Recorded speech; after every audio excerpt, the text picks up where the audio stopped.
I'm really looking forward to sharing a topic that I have a lot of passion around, and I think whether we're educators or just people out in the world, we all have a lot of passion around this privacy debate.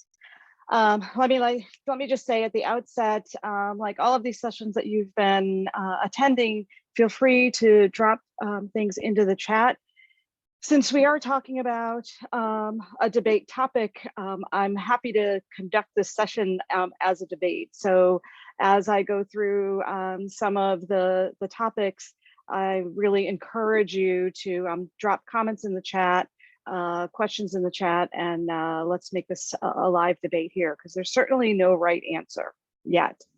But before I jump in, I want to note that, when we talk about the privacy debate, there's both a public debate and a private debate going on. And what I mean by that is there's the public debate happening in the media, in Congress, around what types of regulations we should have, or what companies should and shouldn't be doing. That was largely started by the Cambridge Analytica scandal, which I'll touch on a little bit later. Many of us are familiar with the story about Target discovering that someone was pregnant before she was willing to share that information with her family.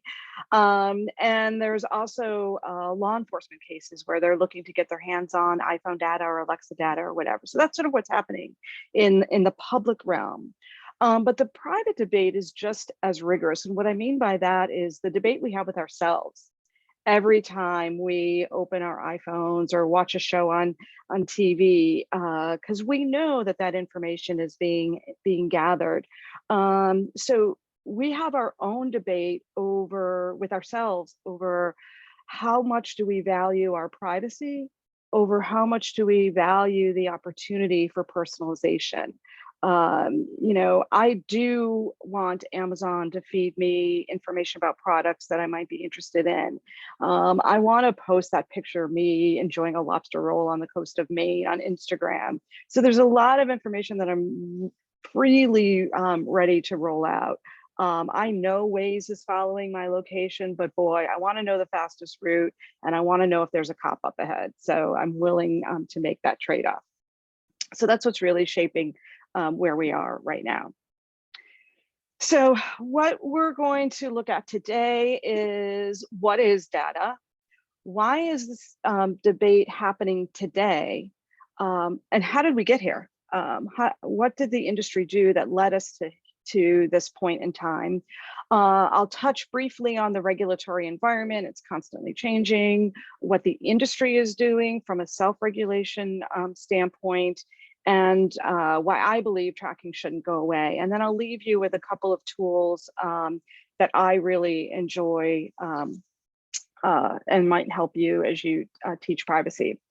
Before we get started though, I wanna kind of throw a question out to you all. Some recent research has shown that 85% of all US adults are engaging in some form of privacy lockdown, if you will. So I'm just curious what you guys all are doing.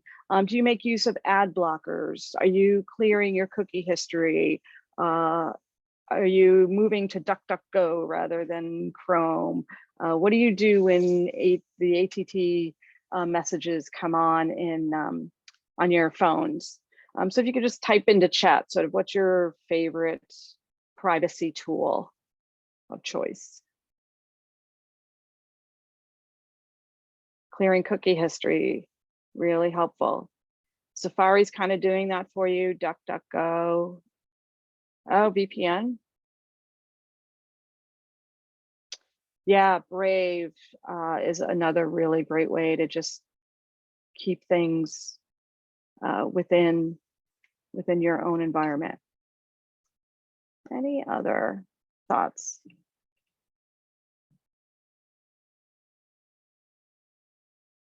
Oh, video ads, interesting. Great. Well, we'll come back to this at the end and see if your attitudes have changed at all regarding this. So again, this is going to be much of a refresher, I'm sure, for most folks, but I just want to level set what we're talking about when we're talking about data. We all heard of data exhaust, all the information that we're throwing out into the world. We talk about data being the new oil. Some folks call it the new soil. What I want to start with is a level set of, we always had access to data. This isn't something new. Direct marketing was founded on our ability to gather information about potential customers. We've known your FICO score for years. The thing that has changed is our ability to gather the data. If we go back to when the internet first started evolving and advertisers first started jumping in back in 1994, we were targeting the same way as we always had. We were just using contextual targeting. Kraft would run ads on recipe sites, and Nike would run advertising on sports sites. It didn't really change until after the dot bomb back in 2000. And that was sort of that moment when we realized that the internet wasn't alchemy, that everything on the internet was not going to turn to gold, and that we had to be a little bit smarter about the decisions that we were making. Another big misconception I hear frequently is around the creation of cookies. Advertisers did not create cookies. Cookies were created by a gentleman, Lou Montelli, at Netscape, which is one of the original browsers. And the whole point of cookies from the beginning was to make sure that we were not strangers every time we visited a website. I don't want to, we don't want the internet to be 50 first dates. So I say that just to stress that there is a need and a value to understanding who people are as they come back and frequent your site. So we'll talk a little bit more about that later as well. Now, when we are talking about cookies, again, I think this is going to be a refresher for most people on this call, but there are really kind of three types of data that we're talking about. That first party data is the information that you freely exchange with a website, with a company, whether it's with AT&T, they know your phone number, they know your address. They know what you watch. If you have, if you get your broadband from them, that's information that we freely exchange. And it's pretty clear what people can do with first party data. Second party data, I love Lotami's description in terms of it's just somebody else's first party data. So it's a little sketchy there because I might not necessarily be aware that Best Buy is sharing my purchase history with, let's say, a Samsung, if I buy something with my Best Buy loyalty card. But it's still, we're still sort of in this first party data world. Where most of the debate is centered around is this idea of third party data, and that's data aggregated from various sources and sold to advertisers. Now, again, I want to stress many of the largest third-party data companies have been around for decades. They were not created to collect digital information. There are the Epsilons, the Experians, all of those companies that had been gathering and selling this information previously. But again, the difference today is simply the fact that there's more of it, and it's much easier to get to. And we'll also talk about the issues surrounding transparency, which is really core to all of this. So why this debate now? Technology has grown to become such an integral part of all of our lives. And through that use of technology, has created all of this this data exhaust.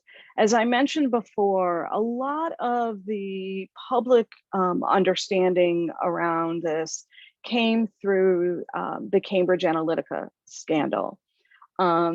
And I think the challenging thing, and I'm sure many of you have seen The Great Hack, which is, a very good way to sort of get an into what happened there. But I think it's important to note with Cambridge Analytica that no data was stolen. That information was gathered through the use of those Facebook quizzes that used to be unavoidable on Facebook. So if I wanted to know what Disney princess I might be, which by the way, I never want to know what Disney princess I might be. But if I wanted to take that quiz, if you recall, when you click through to the quiz, it clearly asked for your permission to access your and your friend's data. We just didn't care because we wanted to get through to the quiz. I won't, because it's not this topic, I won't go into the debate over the political aspects of it or the true value of it. But the data was freely given at the outset. So that's what really led to the heavy regulation around it, and GDPR, the General Data Protection Regulation in the European Union, which we'll go into detail around later. So consumers becoming much more aware of things that were happening that we weren't transparent about, leading to the regulation. The other aspect of this is tech companies have also started to realize that they can use it as a unique selling point. So we've got companies like Google and Amazon that, well, Google and Facebook, I should say, that are making their money off of selling advertising, selling attention. Then we've got an Apple that's making their money off of selling the hardware. So they've started using privacy as a way to sell product because they don't have to rely on the data collection. And we'll take a look at that in a bit. I think the thing to understand is, as what we're seeing in the marketplace today is people are willing to trade their privacy for utility. At this stage of the game, for the most part, ATT is a little bit no app tracking transparency is that little notification you get on your iPhone. We're starting to see consumers locking down a little bit more, but when the utility is there, when the value exchange is clear, so far people have proven to be pretty willing to give up the information that we're asking for from them. So the question becomes, how did we get here? And I mentioned this earlier. As advertisers, we started using cookies because they were there. It was a simple way in to being able to move beyond the contextual targeting, because we always knew there was some level of waste in contextual targeting, and trying to get more to behavioral targeting. So not assuming that somebody is interested in a Kraft macaroni and cheese because they're reading a recipe, but understanding that this is a mom who tends to buy quick and easy meal solutions for her family, so she might be more interested in Kraft macaroni and cheese. That was the whole reason for latching on to cookies in the first place. We should have been transparent about it, and we should have made people aware. Lacking that, we find ourselves where we are today in an environment where governments are racing to regulate. So let's talk a little bit about the regulatory environment today. I'll deep dive a little bit here into GDPR because it was the first, and it's sort of the template. But then I'll talk about the differences between what's happening in Europe and what's happening in the United States. So there are really 6 key principles that were built into the actual regulation. The first one being just that ideas of transparency. Let people know what data you're collecting, why you're collecting it, and let them say, okay, I want those personalized ads. You can understand, you can collect information on what articles I've read or what items I've purchased. Lawfulness. The second one is around purpose built.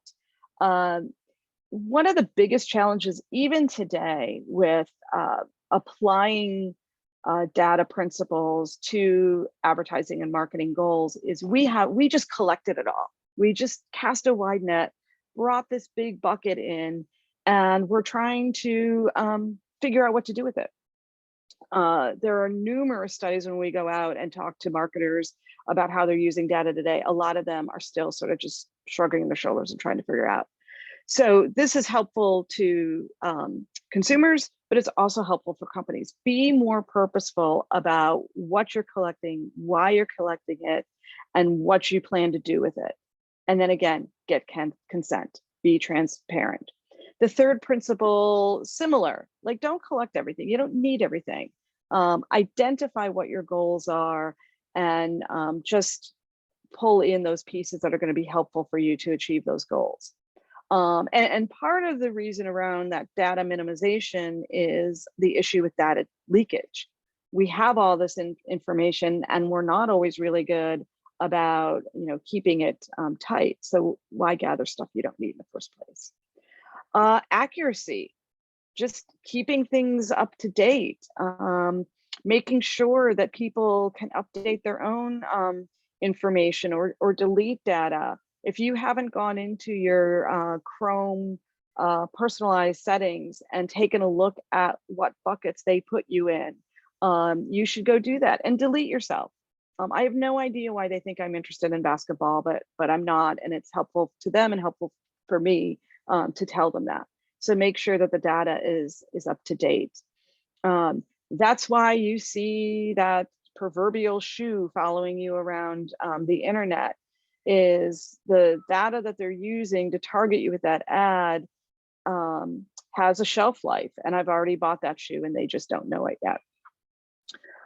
Storage limitation, keeping only what you need. Again, if you were in the market for a car 2 months ago, I probably don't need to know who you are for at least another 3 years or plus. So get rid of that data. Again, helps on the data leakage piece. And then finally, the sixth principle of integrity and just protecting data against people not using it for reasons that it was not purpose built for. That's really what the Cambridge Analytica issue was about.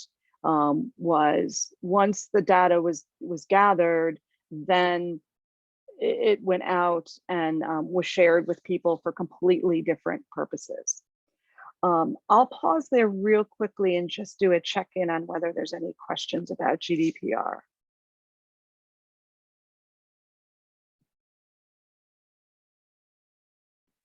Okay, so coming off of GDPR, over in the United States, we realized we weren't doing anything. And the concerns were the same here. California, no big surprise, was the first state to act. The regulations are slightly different. The biggest difference that is usually used to describe them is this difference between opting in and opting out. So GDPR is all of those accept cookie messages that you see when you go to a website, which for most of us, I think we all click accept, move on. And so I'm not sure how much good GDPR has done from that perspective. If you have never clicked on a decline or learn more, I encourage you to do that. It is really interesting to see how the different sites start to describe what they're doing. And I think it's valuable for anyone to see that. It does help to explain a little more clearly than it has been in the past. What California did was they went in the opposite direction, and this idea of opting out. So this is the notion of the companies can collect the data. You've got to go in and request the information. You've got to go in and tell them, do not collect my information. I have the right to get to it, and I have the right to delete it. But it's slightly different. The problem with these regulations being slightly different is there are no digital borders. So all of the conversation around GDPR, when that was just starting to evolve and roll out, it didn't matter whether you sat in the European Union or sat in America or anywhere else in the world. You needed to make sure that your site was GDPR compliant regardless. The problem now is I've got this GDPR compliance and I have the CCPA compliance, which is also evolving. And they're not necessarily against each other, but they're not necessarily aligned either. So it becomes very, very difficult to make sure you're compliant. And, you know, I love going to industry conferences. I was at the IAB Tech Summit last week. I love being able to attend those conferences because I get to walk away understanding that industry doesn't know what they're doing either. It's a mess out there, and everyone's trying to work through it. So everyone's just doing the best that they can to try to comply with these regulations. The problem I see coming down the pike is what's next for the United States. We have regulation in, I think the number today is 34, I could be wrong, 34 different states. They're all different regulations. That is an unsustainable model. There is will in Congress to do some sort of federal regulation. But I don't see that happening anytime soon. So we are running into a major issue if all of the regulation is going to fall in government hands. The other big problem with the state regulations, and I'm using small s state regulation, is in the long run, it's going to hurt the long tail players. The Googles, the Metas, the Amazons, the Apples, they're all going to be fine. But as people start to lock down their privacy and there's less and less information about who's coming to your site, that's going to degrade the value of advertising on your site, and it's going to be a struggle for long tail publishers. So it's really important for the industry to sort of step it up in terms of self-regulation. So what are some of the things that are happening there? I mentioned Apple and ATT. You've seen this come up on your phone. I think what's really interesting is the fact that Apple is using it to sell products. And I'm going to stop sharing for a second because I want to show you the current ad from Apple. Bear with me one moment.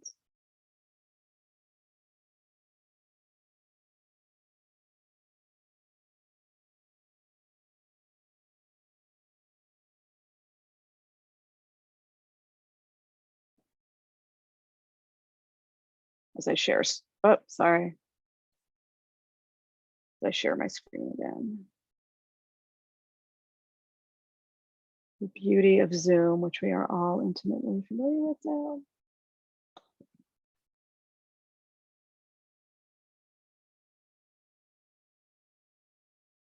New app tracking transparency prompt.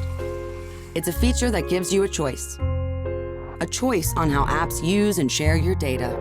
Data like your age, location, health information, spending habits, and your browsing history, to name a few. This data can help to map your runs, tag your photos, or track your location so a nearby store can offer discounts.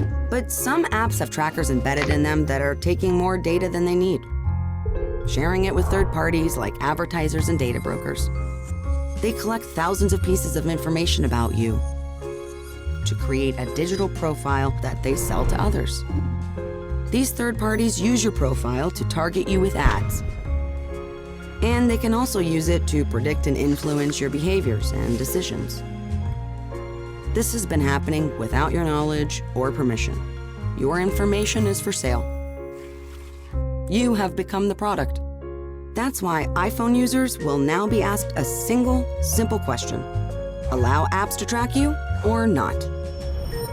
Maybe you're okay giving an app your email or location so they can share your data with others to personalize ads or build a profile about you. And if you're not, well, that's what the prompt is for. Whatever you choose is up to you. But at Apple, we believe that you should have a choice. App Tracking Transparency, a simple new feature that puts your data back in your control.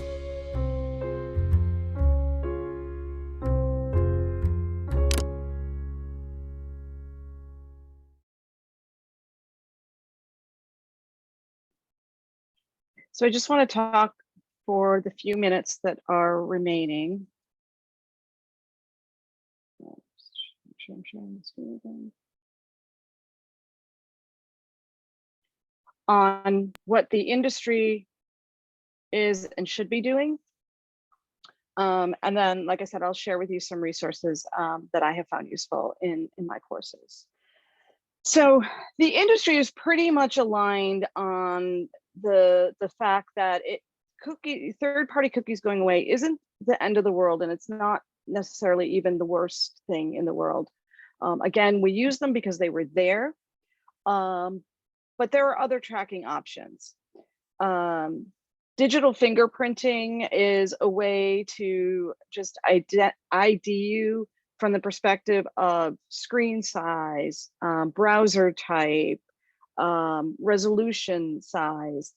What digital fingerprinting is doing is saying if this same person is coming to the same place on the same device, if this device is being accessed in the same way, then it's probably the same person. And that can put an ID on you that we can then track. Google's current solution, which I don't think it will be their last, they've moved from the idea of flocks, federated learning of cohorts, to this idea of topics, where people, rather than being identified individually as they are right now, they would be put in these various topic groups. I won't go into a lot of detail here around exactly how they're proposing that can work. You can Google, and it will explain it in a little bit more detail. But it is basically a segmentation solution that evolves and changes over time. Contextual targeting. Look, a lot of advertisers have said for a long time that they found contextual targeting tactics to be much more beneficial than behavioral targeting tactics. So that's making a big comeback again. There's all the advertiser first-party data. Advertisers are getting really clever, especially the CPG companies who don't have a lot of e-commerce information, getting really clever about gathering first-party data. And then there's the publisher first-party data set. What the IAB is proposing is what's called seller-defined audience, SDA, seller-defined audience. It's in an oversimplification of what that means. It's sort of Google topics for the long tail, if you will. I've greatly oversimplified it, but again, another piece that you can take a look at to understand how the industry is trying to lock down in a much better way. Between the advertiser first-party data and the publisher first-party data, we also have this concept of clean rooms Permutive calls them vaults. I'm sure you'll be hearing a lot more about that. Basically, what that means is the advertiser and the publisher are not sharing the information directly. It goes into this clean room, into this vault, and it's matching the data and then pushing the advertising out. So no one, that sort of protect the data leakage issue. So what can you use in your classrooms to help your students stay up to date with some of these issues? The Trade Desk Edge Academy, if you're not familiar with it, the Trade Desk, one of the leading, the leading global programmatic advertising company in the world. They have created a series of great certifications. By all means, the certifications are fantastic. I use them in some of my classes, but it's a big deep dive, so probably too much for a lot of what you're teaching. But they have some nice smaller spotlight courses, they call. So Data Marketplaces is an interview with the head of LiveRamp, one of the key data identity companies. They do a really good job of explaining this in a way that students can understand. They have a data-driven planning certification. Again, probably too much to ask your students to go through the entire certification, but the second section is all about data and identity and can help explain it.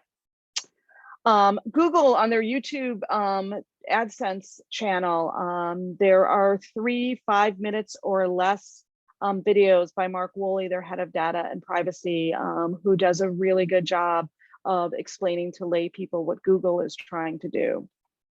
We all love a good TED Talk, right? So I've selected 3 that I find very useful. The first, Why You Should Get Paid by Your Data, that's Jennifer Zhu Scott. She's an IA researcher. I think she makes a really good case for that value exchange. I don't know that I agree that you should get a check for your data, but it describes the value exchange really well. How Data Brokers Sell Your Identity, I'm sorry. That is the European tech correspondent for the Financial Times. This I think is a really good representation of the sky is falling argument.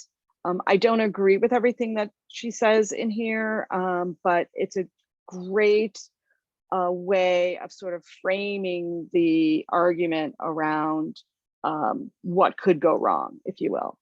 And then the last one, your social media likes expose more than you think. That's Jennifer Goldbach. She runs the Human Computer Interaction Lab at the University of Maryland.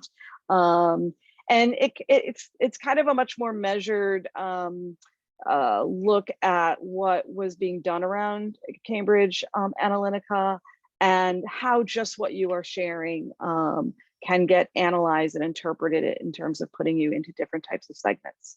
And then I'll just leave you with 2 Harvard business pieces. This Building a Backdoor to the iPhone is a great case study to look at the ethics. This is the case that I'm sure you'll remember when I believe it was the FBI who wanted access to the iPhone of the couple who blew up a gathering out in California. And what responsibility did Apple have or not have to release that data? And the New Rules of Data Privacy is an article they just published in February, which is a good current look at where we are. So I'm going to stop it there and open for questions. Awesome. Yes, anybody who has questions, put them in the chat. We'd love to see. I was interested in kind of how people felt about data privacy. And I saw Betsy's comment about being concerned about like her kids' privacy. And I know I've seen a lot of other parents have similar concerns in that sense. So that was very interesting. I don't know if we're getting any questions. I think you have covered a lot of great things. I have a question, I guess. You talked about those teaching resources, but like, what is your response from students about data privacy? Like, how do students feel about it? Yeah, that's a great question. And I ask it every semester just to sort of get the trending on it. I think the interesting thing with students is they are so much more aware of what's going on because they've grown up in that environment. So I think they're much more aware of the value exchange. So on the one hand, they are just like, of course you have my data, what can I do about it? But on the other hand, a lot of them, and I laugh because they're my advertising students and they have ad blockers on. I'm like, if you're a student of advertising, you should be seeing ads. But they do, they do use some of the tools as well. Awesome. So some questions did come in. With newer media and types of data coming up, would data privacy become more or less of a concern? Great question. I think the issue is less about the newer media and the types of data and more about our responsibility to be more transparent about it.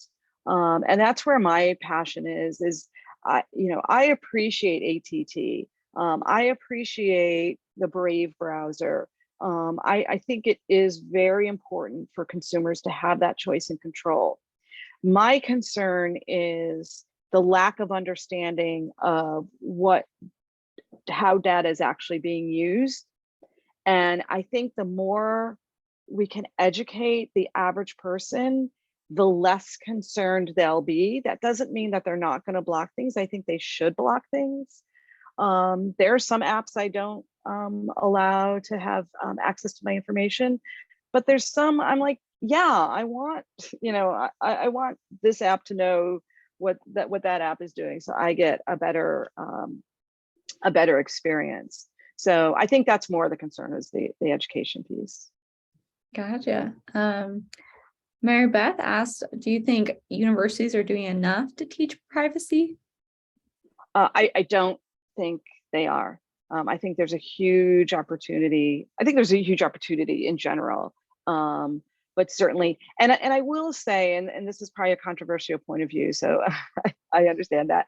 I've had this debate with my own colleagues. I am not a big fan of the Social Dilemma or the Great Hack. And what is I'm blanking on the latest one that came out on Netflix.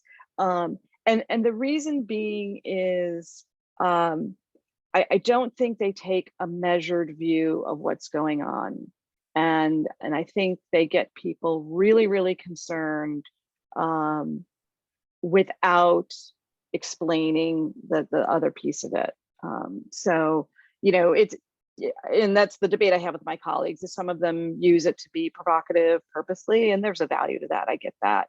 But I just think there's some misinformation being spread in those films as well. Gotcha. All right, let's see if we can get through the rest of these questions. Michael asked, how much depth do you put in these issues that make sense in a media planning course? Yeah, that's tough because there's so much you have to cover in a media planning course. So, and you'll see in the new update to Media Planning Essentials, we've dedicated a chapter to it. And I think, that's the balance I've struck for that courseware, at least, is, so that's about a week, right? A chapter is about a week. I think making them aware and giving them tools to stay up to date, because it's constantly changing. And that's such the challenge of teaching media planning, is everything you say is not accurate the next day. So yeah, I would say, high level awareness. And then I do teach a separate data programmatic course where we go much deeper into it. Gotcha. Mary Beth asked, can you address the fact that there are passwordless features where like facial recognition or like thumbprint kind of thing, like that kind of data? Do you Do you know much to that extent? Yeah, I mean, I'm really curious about the passwordless piece. I hate passwords. I've always wanted to opt out of passwords. Um, I think it's almost a game of whack-a-mole. Every time we plug one privacy hole, another one pops up. And, like I said, I hear that a lot coming out of the IAB. Look, these are all really good people trying to find the right solution. But, as much as we have this group of really good people trying to build trust and transparency with consumers, we have a group of people who are trying to exploit people. And, I guess that's all sort of human nature. So I think the passwordless piece is interesting, but I don't think it's going to solve all of our problems. Gotcha. Yeah, it's interesting. I hate passwords too, but I also don't like not having a password. But that's all right. Next question, do you see or hear of any larger industry initiatives like what the EU is doing with the Gaia X? Do you have anything? It's kind of larger data sharing and warehousing. Yeah, I agree. Looking at what's happening, GDPR was sort of the first piece. I actually had a student, I thought it was really interesting. I had a student from China last year write an essay sort of comparing what China is doing with GDPR and CCPA. And one of the really interesting points that she brought up is that the word privacy means something totally different in the Chinese languages than it does in the Western worlds. So I think there's going to be constant evolution, and both from a regulatory standpoint and from an industry standpoint. I don't know if that answered your question, Mike. I hope so. Hopefully. We have one last question, and then we'll wrap up as we head out to other sessions starting at 1 Eastern time. Scott asked, are there any good sources for staying on top of the running cookie plans or regulation? He hasn't found a good source that simplifies the situation, but yeah, I think the best thing to do is to follow Google, and I can get the link to where they're sort of keeping the updates, and I'll share that with Darlin to share out to everybody. They are constantly communicating on what their plans are, but their plans are constantly evolving, as you noted. So I'll get that link to you. I think that's the best way, is just sort of follow Google, because they're really the ones leading the charge. I did want to mention real quickly, I was hoping they would have it released by today so I could share it out. They haven't yet, but Google is putting together, I've seen a sneak peek of it, a really nice piece. I think it's going to be called The Free and Open Internet: How Relevant Ads Power the Internet Economy and Protect Information Equality. Again, I'll get that shared out when it is open for public consumption. But from what I initially saw, really nice end-to-end explanation of how that's all working.